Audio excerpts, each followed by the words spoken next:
The reasons for a film failing critically and/or commercially can be complex and multifaceted. Perhaps it was released at the wrong time, was poorly marketed, or suffered through post-production issues that nobody could have seen coming. As a result, it's rarely ever truly the fault of just one single person. Though that hasn't stopped some actors from throwing up their hands and fully accepting the blame for things that didn't work out as everyone hoped. I'm Josh from Whatculture.com, and these are 10 actors who blamed themselves for films failing.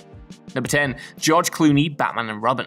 Batman and Robin is a rare film with no shortage of people involved willing to accept responsibility for its cataclysmic failure. Director Joel Schumacher freely apologized to fans and accepted blame for its failure, and star George Clooney similarly decided to nobly leap on the sword. Over the last 20 plus years, Clooney has frequently stated that the film fundamentally didn't work across the board, and largely placed the blame at his own 2 feet, declaring that he's quote-unquote terrible in it. Clooney also took the brunt of the flack for destroying the Batman movie franchise for the better part of a decade, until Christopher Nolan of course came along and salvaged it. Legend even dictates that Clooney will still give a refund to anyone who comes up to him and claims that they saw Batman and Robin at the cinema. Such is the weight of his guilt about delivering such an emphatic dud of a superhero movie. Number 9. Dwayne Johnson, Baywatch. Dwayne Johnson doesn't tend to linger long on the career dice rolls that don't pan out, though he did find himself compelled to discuss his 2017 big screen Baywatch adaptation, which, while hardly a box office bomb, did massively underperform amid savage critical reviews. Baywatch was also nominated for 5 Razzie Awards, eventually winning one for the Razzie nominee So Rotten You Loved It. Rather than simply ignore the Razzies as most actors do, Johnson decided to post a video accepting the award alongside an Instagram post where he took, quote, full responsibility for the poop emoji, so punch me right in the kisser for that one, end quote. Yeah, he didn't think about me reading that out when he used the poop emoji in that post, did he? That's just making me look bad, man. And considering how easy it would be for a star of Johnson's stature to get defensive, fair play to him for embracing the joke and accepting that he made a bit of a stinker, even if, despite Johnson accepting the blame, he was one of the better parts of that movie. Number 8. Michael Fassbender, The Counselor.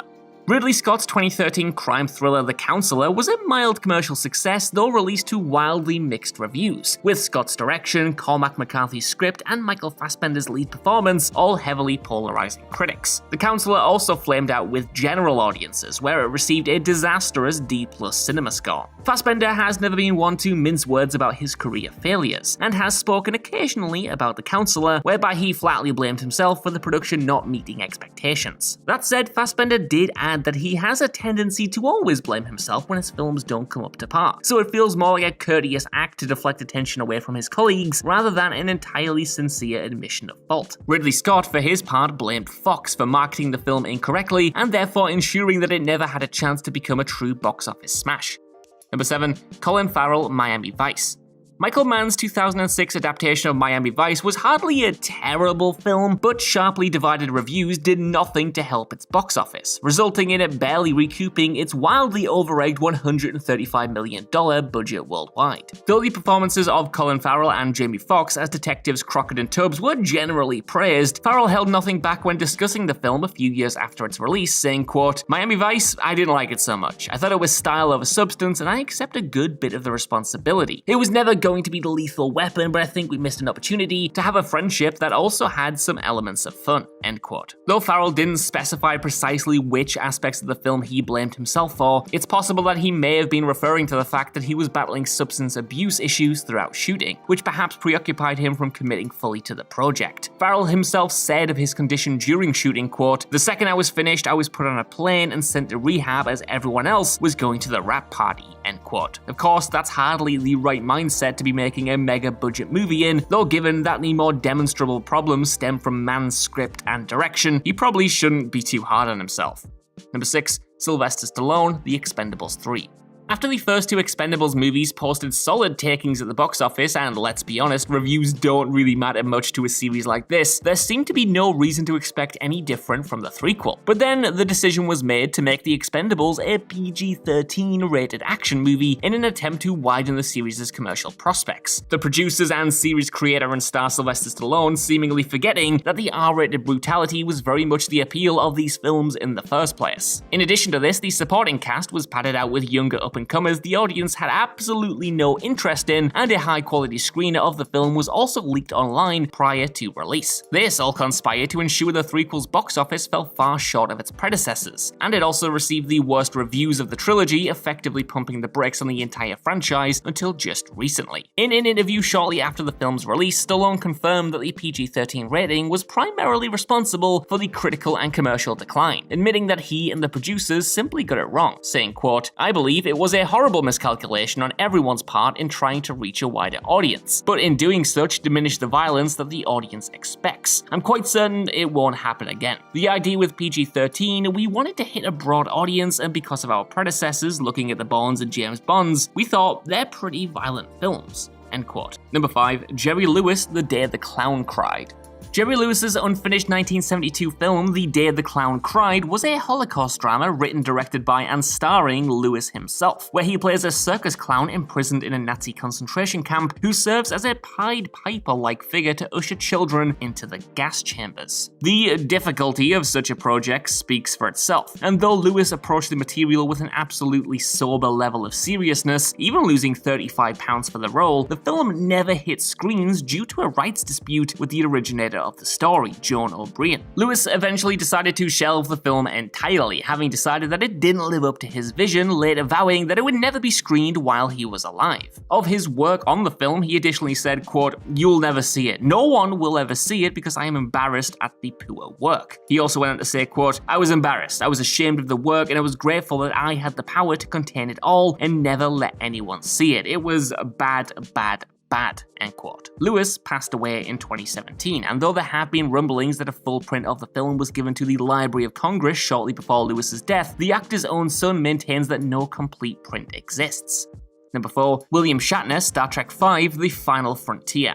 Star Trek V: The Final Frontier was the first and only Star Trek film directed by none other than William Shatner himself, who of course also starred as Captain James T. Kirk. Because Leonard Nimoy and Shatner were contractually obliged to receive the same treatment on any Star Trek projects, Shatner was given the opportunity to helm Star Trek V after Nimoy had directed the previous 2 films in the series to great success. The Final Frontier's production was fraught with issues though, from striking crew members to a stretched budget, a short time frame to complete VFX, and plenty of executive meddling from Paramount. Ultimately, The Final Frontier was by far the worst received Trek movie, and also the lowest grossing at the time, enough that it very nearly killed the franchise outright. Though it's clear that exterior issues hindered Shatner's ability to complete a satisfactory film, he nevertheless held his hands up a few years ago and took the blame for not pushing back against his producers. In his book, Live Long and What I Learned Along the Way, he said, quote, "I had a choice. I could accept the compromise or refuse to direct the movie. I made a mistake. I accepted the compromise,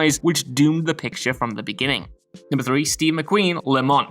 1971 sports film Le Mans starred Steve McQueen as hotshot racing driver Michael Delaney, and despite the obvious appeal of McQueen in a role like this, it was met with mixed reviews while failing to make a dent at the box office. In Christopher Sandford's biography of McQueen though, it was alleged that the actor's cocaine use was a major issue during filming, and McQueen reportedly blamed both the film industry and himself for the film's ultimate failure. According to McQueen's friend Pat Johnson, the book says, quote, "Le Mans was a watershed moment for Steve, a total turning point. When it flopped, he shut down even more than before. Terrible isolation. It was the last time he ever halfway trusted anyone in Hollywood, particularly the studios. He resented them even more after that," end quote. It's a shame as well, because while the film is hardly held up as a classic these days, it is nevertheless decently appreciated among McQueen's fans, regardless of whether he truly is to blame for its failure to connect with the mainstream audiences of its era.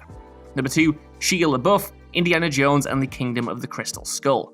Though the 4th Indiana Jones film, Kingdom of the Crystal Skull, was broadly well received by critics and made an absolute killing at the box office to the tune of $790 million.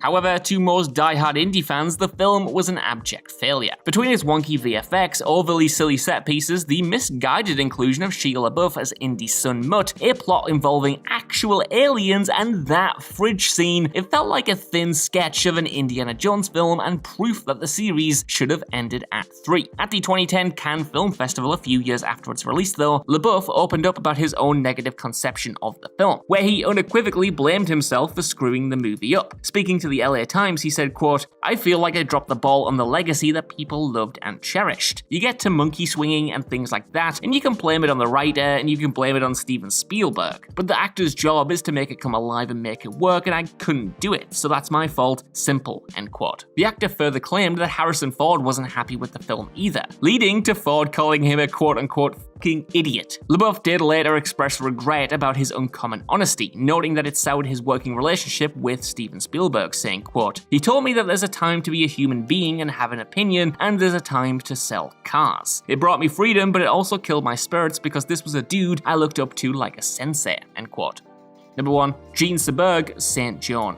And finally, we have 1957's historical drama Saint Joan, a dramatization of Joan of Arc's life, with actress Gene Seberg making her screen debut in the title role. Seberg was chosen from 18,000 prospective youngsters to play Joan of Arc, despite having no acting experience. And though she was directed by legendary filmmaker Otto Preminger, both Seberg and the film as a whole were largely panned by critics. Though Preminger did attempt to take the full blame, Seberg held absolutely nothing back in talking about her own performance shortly after release. She said, quote, "I am the greatest example of a very real fact, that all the publicity in the world will not make you a movie star if you're also not an actress. I have 2 memories of Saint Joan. The first was being burned at the stake in the picture, the second was being burned at the stake by the critics. The latter hurt more. I was scared like a rabbit and it showed on the screen, and it was not a good experience at all," end quote. Thankfully though, Seberg's career rebounded majorly shortly thereafter when she appeared in the iconic 1960 French New Wave film Breathless to major acclaim.